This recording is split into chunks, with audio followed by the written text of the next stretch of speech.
मौलाना अरशद मदनी साहब का एक ताज़ा तरीन और ख़ुसूसी इंटरव्यू आपके साथ हम शेयर करने वाले हैं। आपसे गुजारिश है कि इस वीडियो को हर एक भारतीय मुसलमान तक पहुंचाने की कोशिश करें। अस्सलामु अलैकुम रहमतुल्लाहि व बरकातुहू। बिस्मिल्लाहिर्रहमानिर्रहीम। इय्याका नअबुदु व इय्याका नस्तईन। हम तेरी इबादत करते हैं और तुझ ही से मदद चाहते हैं। दोस्तों, मैं एहतिशाम निज़ामी क़ासिमी, जमीयतुल माहिन के सदर, दारुल उलूम देवबंद के सदरुल मुदर्रिसीन मौलाना सैयद अरशद मदनी साहब का एक ख़ुसूसी इंटरव्यू आपके साथ हम शेयर कर रहे हैं।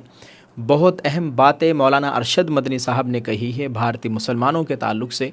आपसे गुजारिश है कि इस वीडियो को देखें और जितना हो सके इसको शेयर करें। हम कोशिश कर रहे हैं कि लाखों करोड़ों लोगों तक मौलाना अरशद मदनी साहब की ये बात पहुंच जाए, हर एक भारतीय मुसलमान तक ये बात पहुंच जाए।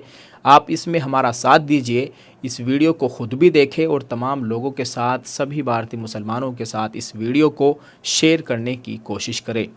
स्क्रीन पर आप देख सकते हैं इस इंटरव्यू के 4 अहम मौजू है। पहला मौजू है मुसलमानों ने सही वक्त पर दुरुस्त फ़ैसला किया। मौलाना अरशद मदनी से एडिटर इनकलाब जनाब वदूद साजिद का ख़ुसूसी इंटरव्यू। मुसलमान और मायूसी, मुसलमान और तालीम, फ़िरका परस्त ज़हनियत और मुसलमान, मौजूदा हुकूमत का नज़रिया और मुसलमान, ये इसके मौज़ूआत हैं। मौलाना अरशद मदनी साहब का ये ख़ुसूसी इंटरव्यू आपके साथ शेयर करते हैं। और एक बात वाज़ेह कर देना चाहते हैं, ये इंटरव्यू मौलाना अरशद मदनी साहब का तहरीरी तौर पर है जो आपके साथ शेयर किया जा रहा है। ये जानकारी ख़ुद मौलाना अरशद मदनी साहब के ऑफिशियल ट्विटर हैंडल से जारी की गई है। स्क्रीन पर आप देख सकते हैं। दोस्तों, स्क्रीन पर आप देखिए, पहला ख़ास इंटरव्यू ये है कि मुसलमान और मायूसी।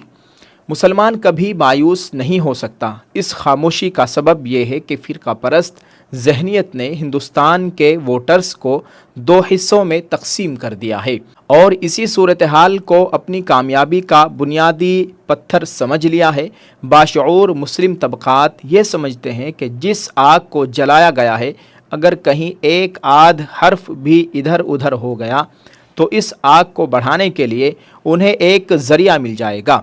10 साल के तजर्बे के बाद मुसलमान इस जगह पहुंचा है कि इस वक्त खामोशी इख्तियार करनी चाहिए।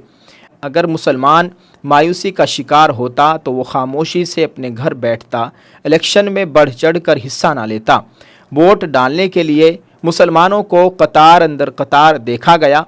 जिन हालात ने मुल्क, दस्तूर और सेकुलरिज़म को नुकसान पहुंचाया है, उनको काबू में करने का यही एक मौका होता है। जिस पॉलिसी पर मुल्क चल रहा है वो मुल्क को सेकुलर रखने और तमाम तबक़ात के दरमियान प्यार मोहब्बत कायम करने के लिए मौजू नहीं है। मुसलमान समझ रहा है कि ये वक्त उनकी तायद करने का है जो बरमला कह रहे हैं कि सेकुलर मुल्क और सेकुलर दस्तूर को ज़िंदा रखा जाना चाहिए। मुसलमानों ने सही वक्त पर दुरुस्त फ़ैसला किया। मौलाना सैयद अरशद मदनी, सदर जमीयतुल माहिन। दोस्तों, दूसरा आप अपनी स्क्रीन पर देखिए, इसका मौजू है मुसलमान और तालीम। मौलाना अरशद मदनी साहब कहते हैं, मुसलमानों में जो तालीमी पसमानदगी अब से 50 साल पहले थी वो 10 साल पहले नहीं थी, और जो 10 साल पहले थी वो आज नहीं है। मुसलमानों ने ऐसे मुल्क में जहाँ बेशुमार अक़लियतें रहती हैं, जीने का तरीक़ा भी सीख लिया है। मुल्क के फ़िरका वाराना माहौल ने उनके अंदर न सिर्फ शऊर बेदार किया है बल्कि उनके लिए रास्ते भी खोले हैं। मुसलमानों की मौजूदा पॉलिसी बिल्कुल दुरुस्त है और उसे मायूसी से ताबीर करना मुनासिब नहीं। मौलाना अरशद मदनी, सदर जमीयतुल माहिन। तीसरा आप अपनी स्क्रीन पर देखिए, इसका मौजू है फ़िरका परस्त ज़हनियत और मुसलमान। अरशद मदनी साहब कहते हैं कि जिन बुनियादों पर फ़साद होता था, फ़िरका परस्त ज़हनियत उन्हीं बुनियादों को उजागर कर रही है। यही तो थे जो आगे बढ़कर फ़साद करते थे। वो जो चाहते थे वही हो रहा है, तो फ़साद की क्या ज़रूरत है? क्या मॉब लिंचिंग के वाक़यात नहीं हुए? मस्जिदों के सामने हंगामा आराई और इश्तियाल अंगेज़ी नहीं हुई? इतने वाक़यात होने के बाद अब उन्होंने इंसिदाद मॉब लिंचिंग का कानून बनाया है। फ़िरका परस्ती की बुनियाद पर जो फ़सादात कराए जाते थे वो मुल्क की पॉलिसी की शक्ल में सामने आ रहे हैं।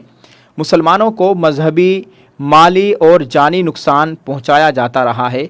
हल्द्वानी इसकी ताज़ा मिसाल है कि 7 मुसलमानों को कत्ल किया गया और 101 मुसलमानों को ही गिरफ़्तार करके जेलों में डाल दिया गया। बेंगलोर में हमारे नबी की शान में गुस्ताखी की गई, मुसलमानों ने एहतजाज किया तो उन्हीं को ही गिरफ़्तार कर लिया गया। पिछले 2.5 साल से वो जेलों में है। हम 1072 अफराद के मुकदमात लड़ रहे हैं। मौलाना अरशद मदनी साहब ने कहा है कि हम 1072 अफराद के मुकदमात लड़ रहे हैं। 80 से ज़्यादा ऐसे हैं जिनको सज़ाए मौत हो चुकी है। एक बड़ी तादाद को उम्र कैद हो चुकी है। तारीख़ों पर तारीख़ें पढ़ रही हैं। मौलाना सैयद अरशद मदनी। चौथा आप अपनी स्क्रीन पर देखिए, इसका मौजू है मौजूदा हुकूमत का नज़रिया और मुसलमान। अरशद मदनी साहब कहते हैं कि इस हुकूमत का नज़रिया वाज़ेह है, वो बदल नहीं सकता। इसी की बुनियाद पर तो वो हुकूमत में आए। अगर इस हुकूमत को वाकई मुतासिरा मुसलमानों से हमदर्दी होती तो कुछ करने को 10 साल का अरसा बहुत होता है, लेकिन हम वक्तन फ़ौक़्तन वज़ीर आज़म को इस सिलसिले में जमीयत के पास करदा मुख्तलिफ़ तजावीज़ भेजते रहे, लेकिन उधर से कोई जवाब तक नहीं आया। वज़ीर दाखिला को भी ख़ुतूत भेजे गए, लेकिन ख़त मौसूल होने तक की इत्तिला नहीं आई। ऐसे में वज़ीर आज़म से मिलने की कोशिश का कोई माना नहीं रह जाता। मौलाना सैयद अरशद मदनी सदर जमीयतुल उलमा हिंद का ये खुसूसी इंटरव्यू आपके साथ शेयर कर दिया है। मौलाना अरशद मदनी साहब ने अपनी इन तमाम बातों में एक दर्द का इजहार किया है और मुसलमानों को एक हौसला दिया है कि मुसलमान मायूसी का शिकार नहीं है। इन हालात से मुसलमान जागा है, मुसलमानों के रास्ते हमवार हुए हैं और मुसलमान आगे तरक्की की तरफ गामज़न है। इन तमाम हालात को देखते हुए मौलाना अरशद मदनी साहब ने तमाम बातें कही हैं। आपके साथ एक एक बात शेयर कर दी गई है। ये खुसूसी इंटरव्यू मौलाना अरशद मदनी साहब का तहरीरी तौर पर था जो आपके साथ शेयर कर दिया है। अब हम आपसे गुजारिश करेंगे आप इस बात को अपने तक महदूद ना रखें, दूसरे लोगों तक, सभी मुसलमानों तक, भारतीय मुसलमानों तक इस बात को पहुंचाने की कोशिश करें। मौलाना अरशद मदनी साहब का ये बयान बहुत ही बेहतरीन साबित हो रहा है और इससे मुसलमानों को एक हौसला मिल रहा है। और जो मुसलमानों को बताया जा रहा है कि मुसलमान तालीम में पीछे है, मुसलमान इतना पसमानदा है, मुसलमान ऐसा है, अल्हम्दुलिल्लाह अब ऐसा नहीं है। मुसलमान बहुत ही तरक्की की तरफ गामज़न है और इंशाअल्लाह ताला मुसलमान और तरक्की करेगा। हर मैदान में मुसलमान तरक्की करने वाला है। आपसे गुजारिश है कि आप इस वीडियो को शेयर करें और कमेंट करके अपनी राय का इजहार ज़रूर करें। क्या आप मौलाना अरशद मदनी साहब के इस बयान से कितना इत्तिफाक रखते हैं, कमेंट में ज़रूर लिखें और इसको दूसरे लोगों तक, दूसरे मुसलमानों तक पहुँचाने की कोशिश करें। दुआ है अल्लाह ताला हमारे तमाम अकाबिरीन के उम्र में सेहत व आफ़ियत के साथ बरकत अता फ़रमाए। आमीन। अस्सलामु अलैकुम व रहमतुल्लाहि व बरकातुहू।